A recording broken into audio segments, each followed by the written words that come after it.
made a really fundamental shift in hiring that went from hiring bankers and tried to kind of get them involved in technology to hiring technology-oriented people and teaching them banking. The evolution of the industry from what, and again, I'm not being critical of anybody else's strategy, but it's hard to say, for 100 years I've been working in branches and I understand branch operations and I understand how to clear checks. To say now I'd like you to go and figure out how you can open up a digital checking account in 3 minutes. It just doesn't work that easily. So what we decided was, I think that's a hard cultural evolution. Let's hire the digital guys that think about Amazon as where they play every day and teach them how can we turn Amazon into a bank infrastructure and think of it that way. This is the FinTech One-on-One podcast, the show for FinTech enthusiasts looking to better understand the leaders shaping FinTech and banking today. My name is Peter Renton, and since 2013, I've been conducting in-depth interviews with FinTech founders and banking executives. On the show today, I am delighted to welcome back Mike Butler, the president and CEO of Grasshopper Bank, a digital bank serving small businesses and FinTechs across the country. Now, Grasshopper is a BaaS bank, but they also serve small businesses directly and have a robust deposit gathering business. And as you will learn towards the end of this interview, Grasshopper has much bigger plans as they look to expand their digital offerings. Now let's get on with the show.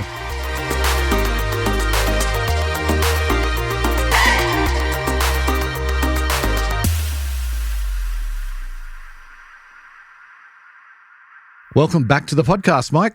Oh, thanks for having me. My pleasure. So the last time we chatted was actually several years ago, back in 2019. You were running Radius Bank, and it was probably a year or two before you sold to Lending Club. I know you just sort of built up a BaaS offering there. And since then, you have obviously, there's been a lot of changes. You sold the bank to Lending Club, and you've got this new gig now. So maybe you could tell us about what attracted you to Grasshopper and why did you want to get back in the game after selling Radius Bank? Well, listen, there's the obvious, right? If you're a kind of quasi-founder and that's what you do, you kind of sell your baby. It's hard to get out, right? So Right, that's our passion for digital banking is real. In transactions like that, there's not room for sometimes two people. So, right. those things happen. It's real. The second thing I would tell you is that at the final legs of our journey with Radius, we started to get into PPP lending Mm-hmm. and we started to advance our offerings to small businesses. And we kind of felt that that was the next great area for disruption and that we didn't really have a chance as a team to kind of fulfill that desire to kind of penetrate that part of the market. And with Lending Club, they were predominantly consumer and weren't going to do that either. So I think the option of, maybe having some time to kind of pursue something, the opportunity that we got excited about small businesses, and then Grasshopper shows up with some familiar capital that had also invested in Radius and also on this journey that we had been talking about and how you serve the business and innovation economy with digital solutions was just really exciting. Interesting. Okay, then maybe you could just take us through what Grasshopper does today. What are the offerings that you have? Yeah, so Grasshopper's evolving, right? So, I'll see if I can keep pace. That like tomorrow will be a different day, but Right. we really would say right from the beginning in its simplest way is that Grasshopper is there to serve the business and innovation economy and specifically those clients that want to work with a digital bank that is focused on delivering financial services via their kind of digital platforms. And so we're a full service bank, but we are digital and our digitization of the business continues to evolve. But that business community, which includes both small businesses, venture capital, SBA, commercial real estate, are all part of that ecosystem inside the business world that's evolving dramatically and is really demanding this delivery of their digital products and services in a much different way using technology. So that's who we're after. That's our client base. And, we do it, we're kind of experts on the deposit side, I'd say. We offer great depository products into all of our client bases that are all digital, all have these award-winning platforms that we've put together that allow that. And now we've started to kind of get more focused on how we can deliver the lending side more digitally, Hmm. right from the smallest business up to the larger, more complicated venture capital company. And the technology that we're kind of putting together is exciting about what we're going to be able to do in those spaces. But that's how I would describe it, if that works for you. Yeah, yeah, yeah, for sure. So then you're a digital only bank, but where are you domiciled? Like, are you a New York bank? We're a New York-based bank, but we have been we call it a work from away culture that was really formed even before the pandemic. We learned at Radius that, first of all, with technology and good technology, you didn't necessarily need to be location specific to do your job.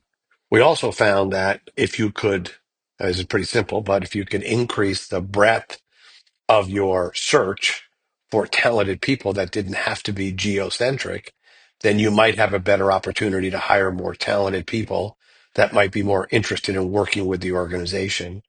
So we are dispersed like all over the country as it relates to people. Now we tend to have little hubs in places like New York and Boston, and a little bit maybe that has developed in the Charlotte area. But those aren't requirements for us. We hire people that we think that fits the culture of the company top to bottom. And if they're located in an area where we can congregate together, cool. If they like to congregate together, cool. If they don't, that's good. Again, you're getting into one of our important cultures, but we're about hiring kind of what I would call adults who understands and respect the work from away concept. And I think at the end of the day, we tend to hire people that perform at a higher level than those that would otherwise be maybe geocentrically located. Right, gotcha. So then, looking at your offerings, I mean, you are serving lots and lots of small businesses directly, but you also have a BaaS business, right? So, how much of your focus is on BaaS versus serving customers directly? Yeah, so it's a great question, Peter. I think an important one, I think, from our perspective when I call this a full service bank. So I'd bring you back to the Radius days. And for whatever it's worth, our first client in the banking as a service business before it was even called banking as a service was a company called Level Up and a guy, Seth Priesback. And he had a really interesting technology to try and change the point of sale experience, both from a cost and a customer experience perspective. And we wanted to partner with him. And this was 2013. Right. And we found the partnership and we launched it. It didn't work the way we wanted to, but we surely kind of started to dip our toe in something that we felt was really important to recognize. And that was the fintech evolution is real and that there is business that's going to move away from traditional banking. But that business, in many cases, will want and need a banking partner to be successful. And we started to kind of draw up this concept of can we build a branch at the corner of Level Up and Radius and kind of be find our clients that way, right? So if you think about a digital bank and a company like Level Up, or later on in our journey was Aspiration, or further down the road was Brex, is these companies were attracting technophiles into their ecosystem Hmm. that eventually wanted banking services that we were there to serve. So that was the original idea of how banking as a service would work. First of all, embrace it, accept it, and find a way to partner in it. We're just a portion of our banking is coming from banking as a service. 25% is what our goal would be at the end of the day to say earnings and relationships, maybe not relationships, but earnings would come from that type of business. And we also find that if we're in digital banking itself, and that's what we do for a living, then talking with fintechs is kind of second nature to us.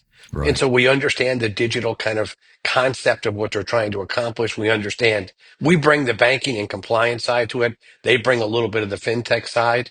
And a lot of times we become design partners with these guys. So it's kind of core for us to say that, fintechs are a part of our ecosystem, providing services into that group when it makes sense to form partnerships, we will. We are a quality over quantity shop. We only want to deal with, 30 to 40, maybe fintechs at any given time. and we want to keep it to a certain percentage of our overall earnings. Right. Gotcha. Okay. So then you've touched on some of the things I think that you brought with you from your learnings at Radius, but maybe if you could just dive in a little deeper there, when you look at your time at Radius Bank there and all the things that you learned about operating a bank in the digital space, although I do believe Radius had like one branch, if my memory serves me correctly. What are some of the lessons that you learned from that time at Radius that you've brought to Grasshopper? Oh, Peter, like you don't know what the learnings were. I mean, it was unbelievable. I mean, we spent a long time. I mean, it didn't come overnight. We didn't Right. build a digital bank overnight. And I'm not sure I can put these in order, but I'll give you three or four that are really important. Okay. One is human capital. So we made a really fundamental shift in hiring that went from hiring bankers and tried to kind of get them involved in technology to hiring technology oriented people and teaching them banking, right? So the evolution of the industry from what, and again, I'm not being critical of anybody else's strategy, but it's hard to say, for 100 years I've been working in branches and I understand branch operations and I understand how to clear checks. To say now I'd like you to go and figure out how you can open up a digital checking account in 3 minutes. It just doesn't work that easily. Right. Right. And so what we decided was, I think that's a hard kind of cultural evolution. Let's hire the digital guys that think about Amazon as where they play every day and teach them how can we turn Amazon into a bank infrastructure and think of it that way. So we swapped very quickly. And today, while you've got a bunch of gray-haired old school bankers that are here, most of the people that are running this company are young, digitally kind of educated people, I would say, who try and tell us how the experience has to be digital, not the other way around, is the experience has to fit the back room and we'll make it look good. So big learnings, big part of the people part. I would say that also drove us to the work from away and hire great people anywhere you can find them that align to our culture. Another one was this relationship with the regulators. So we decided early on that all of this stuff was going to be brand new and it was going to kind of like maybe scare a little bit of the regulators as to where we were going, what risks we were taking. So we developed a very kind of clear partnership mentality with our regulators in which we would work with them before we launched products and we would get them to kind of be a part of what we were doing rather than have them walk in and say, hey, gee, you got a digital deposit account opening. Have you thought about these 1,000 things? But we would get their thoughts ahead of time. And so it was really important for us to do. I appreciated the other side of the equation and the regulators during that period of time that we were working with to be willing to partner with us. I still think it's a big part of how the industry evolves. And so we did it with BaaS, we did it with digital deposits. And listen, we had some crazy conversations about how somebody can maybe access the Federal Reserve through my digital app, right? But once you get through them, there's like a lot of great stuff that comes back and forth as to what you should do to be in a safe and sound environment. I guess the third thing that I would say is our commitment to developing a partnership mentality with fintech versus being a software company. We kind of, and again, I'm simplifying it for you, but like we sat around and said, how are we going to get this digital app? How am I going to get a consumer DDA account opened in 3 minutes without any paper and get through all the risks associated with fraud and all this other stuff? And it's like, well, okay, we can partner with FIS or the likes of FIS, Jack Henry, whoever, and it's like, I think we quickly came to the conclusion that if we wanted to be in the lead, that we weren't going to be able to wait for FIS and some of the bigger guys to develop industry leading technology. We could hire 100 software engineers and develop it ourselves. And, part of the pushback there was, not a lot of the great software engineers want to work in a bank. They all want to work in fintech. And I kind of kid, they all, more people maybe want to be Bill Gates than they want to be Jamie Dimon. I don't know. Those are just comparisons of how Hmm. the fintech world has evolved. So we came up with this partnership thing. And we said, okay, we're going to partner with great fintech companies to be able to deliver us the customer experience. And it turned out that that was what we would call our design partnership mentality. So when we hired a company, Mantle, to develop our first DDA, retail DDA application, they knew a lot about technology, but they knew nothing about compliance. They knew nothing about the banking side. But you know what? In 3 or 4 months working together, we provided them with all of the answers related to doing something the right way. And they provided us with all the technology that we would have had 100 software engineers doing. So they became our outsourced software company. We became their outsourced kind of fact finding kind of design partner on how to run a bank and how to be part of a bank. And together we did great things. And we've done that with multiple fintech companies that we talk about today: Mantle, Alloy, Treasury Prime, Narmi. That's the partnership mentality.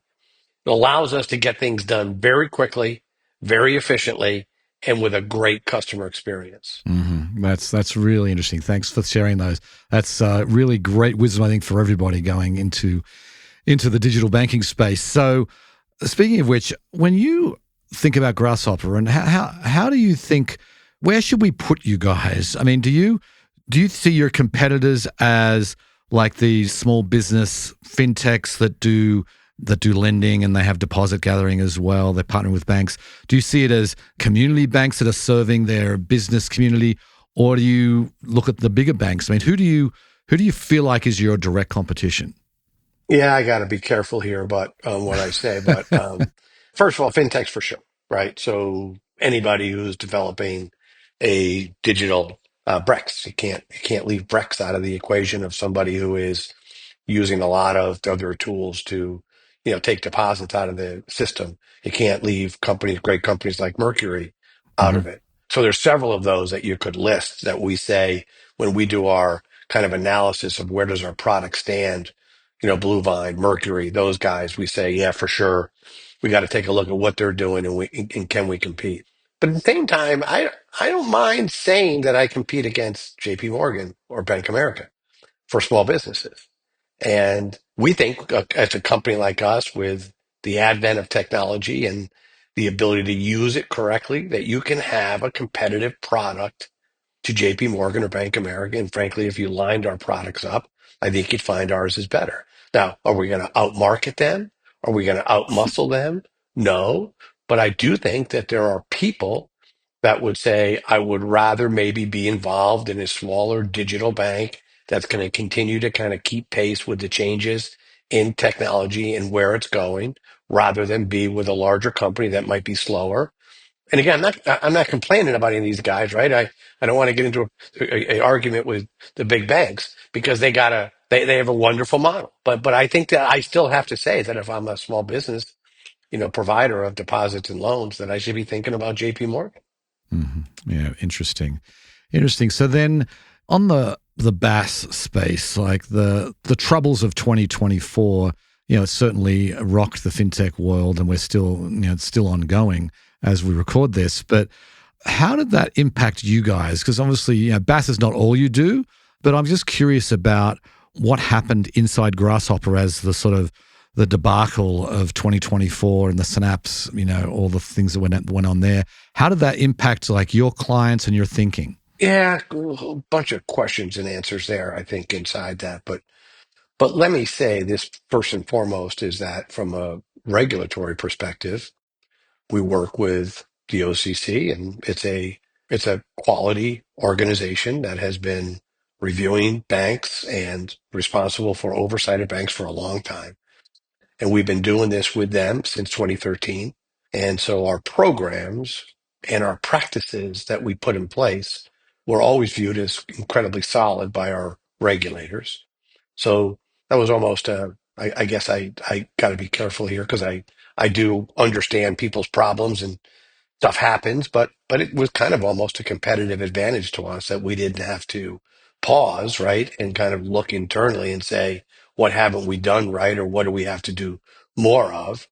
So you're able, like, this goes on in the industry all the time. It goes on in life. If you're building a long-term sustainable model in which, manageable growth is your strategy, then usually the underpinnings of your infrastructure is built for, the long term and not for the short term. So that was an advantage for us. So the other thing that I think legitimately happened, not only with, in the BaaS world, but also with Silicon Valley and others, is a lot of fintechs that hadn't thought about deposit insurance started to Right. think about deposit insurance. So that's the kind of like there's redundancy is a word that everybody's talking about. I got to have a backup. I got to have a backup. And that's good. But it really started with FDIC insurance. And frankly, we never lost track of that, right? We never lost track of that with our clients. And we always kind of had a way in place to get our clients FDIC insurance.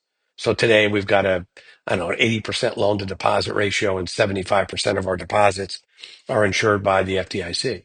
We do that using different techniques in the marketplace. So we sell deposits, but we do that for our clients. And surely there was a rush towards us to say, oh my God, I need FDIC insurance. So we're able to do that for a couple of clients in the short term, which I think, when you're thinking about quality over quantity, those are the things that make a difference for long-term relationships. So that was one of the, kind of learnings. The other thing was, the redundancy part was, something you'd like to be able to say, if you're going to do business with Grasshopper, then I got to be your number one bank. But we never really said that. And we always encourage people to think about redundancy and have backup plans, but that became a bigger issue for us. Not a bigger issue, but a bigger outcome. But Right. didn't impact us. And I'll get to that in a second. But yeah, any large company that does business with us, you want redundancy? Let me help you get it, right? Because that's over the long term. That's going to be good for you. But we also saw, a bunch of clients coming our way asking to do business with us. And so, we grew nicely. We grew kind of the way we wanted to with our quality clients. And that continues to be the opportunity for us, I think, over the longer term. This is, and again, I got to be careful here it's my own opinion, but you can't play around in BaaS, right? Like a lot of different Right. things, you Yes. really No tourists yeah, allowed. yeah, right. Well said there, Peter. And I think that it's like with a lot of things that can get complicated, that you just don't want to just dip your toe in the water here because it sounds good. And you got to think long term, is this a place you want to play and do you want to be here?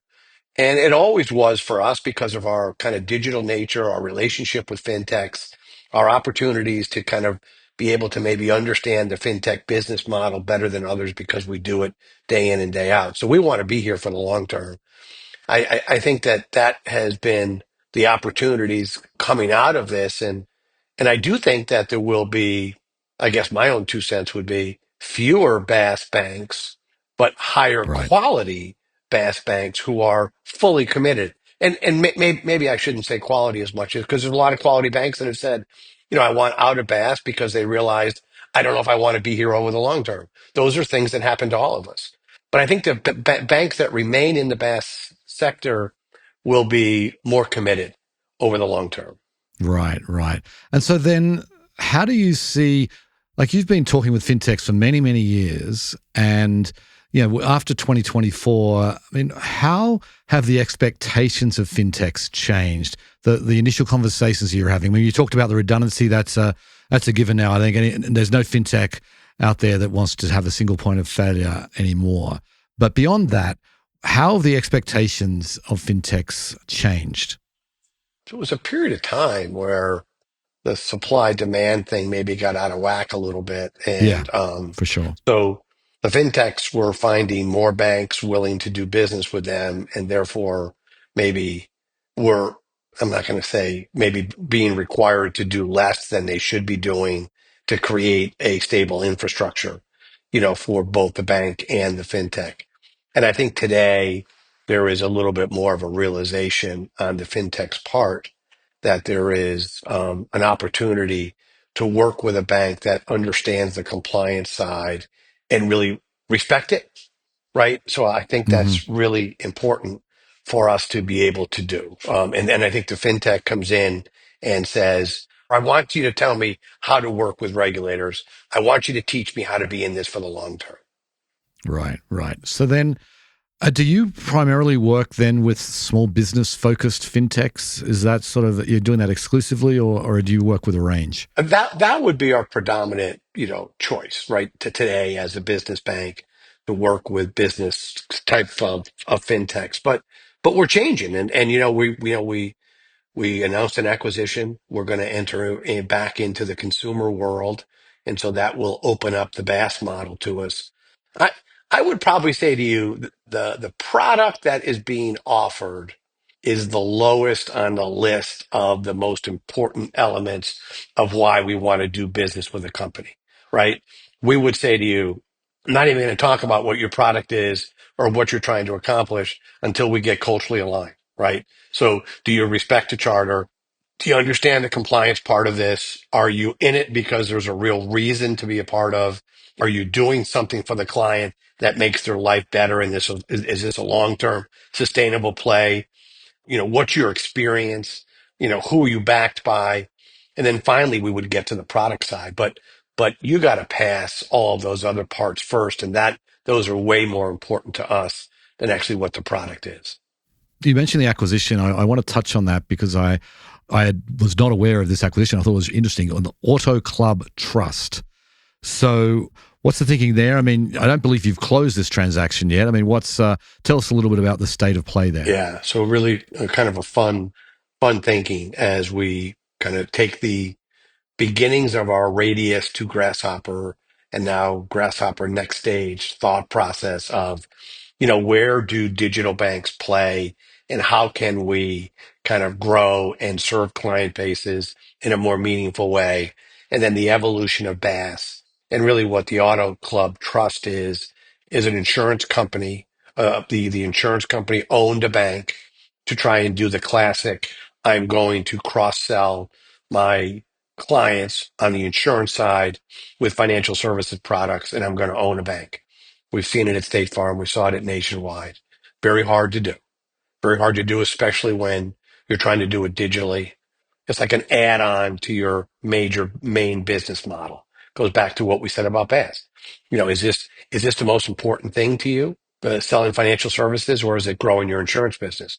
Well, it turns out growing your insurance business is most important, and cross-selling financial services into it is maybe second or third on the list. But it can't be. You can't run a bank and have it that way, right? And you can't produce. Right. I mean, it took us 8 years to really build a digital bank with Radius, and so they came to us and said, "Hey, listen, we would like to kind of change from owning to partnering, right? So we would rather have you who understands digital banking, your products and services, sell into my client base, and we'll consider you a partner rather than own it. So buy, build, partner, I guess that whole concept. And so they built it, but now they want a partner. And so we purchased the company with an exclusive right to market to their 13 million clients over a 7-year period, the majority of financial services products. And so we have redeployed our digital platforms to be able to do that.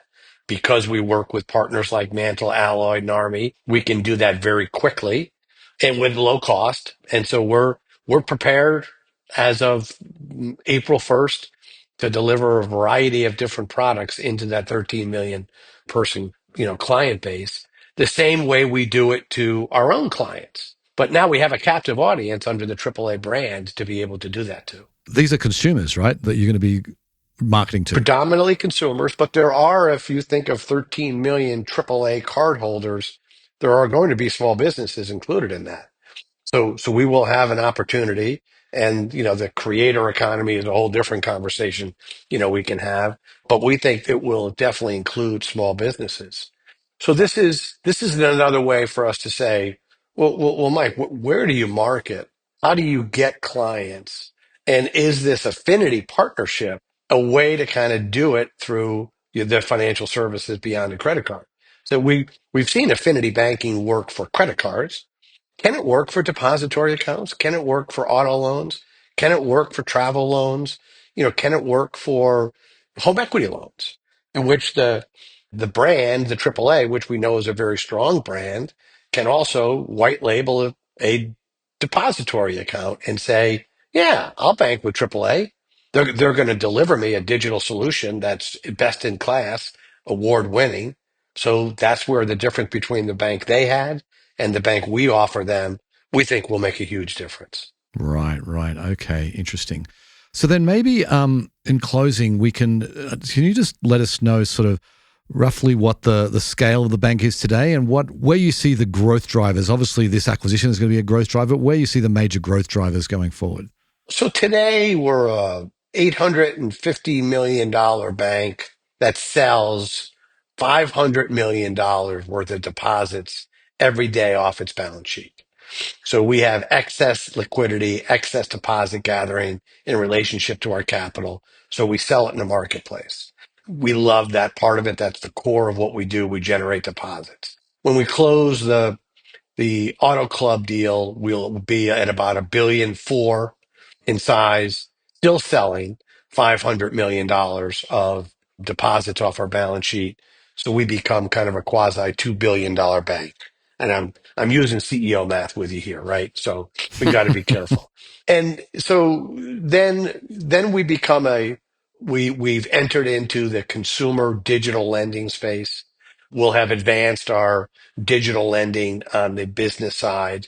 And so, this is a bank that with fairly kind of conservative penetration into the 13 million client base can easily get into the 2.5, $3 billion range over the next 2 to 3 years organically.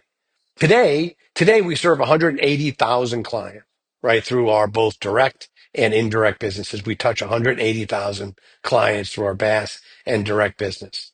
I mean, that number gets up into the $500,000, number, 500,000 clients in the next Right. 2 to 3 years if we're anywhere near successful in penetrating that client base. So, an interesting bank really that has access to clients across the country, nationwide, delivering digital solutions that are kind of industry leading. It's kind of is this where banking is going? Is this a place where banks like us can not only do this for the AAA brand, but maybe another brand? I mean, Walmart's trying it itself.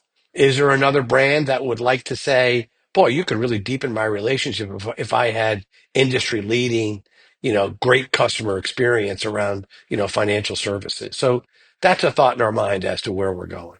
That's super interesting, yeah, because like brands have, they've done forays into financial services, non-financial brands, but mainly like in the credit card space. But there's no reason why you couldn't expand that into other sort of financial services offerings. So super interesting. Well, anyway, Mike, thank you again. Great to chat with you again. Really appreciate you coming on the show. I enjoyed it as well, Peter. Thank you for having me.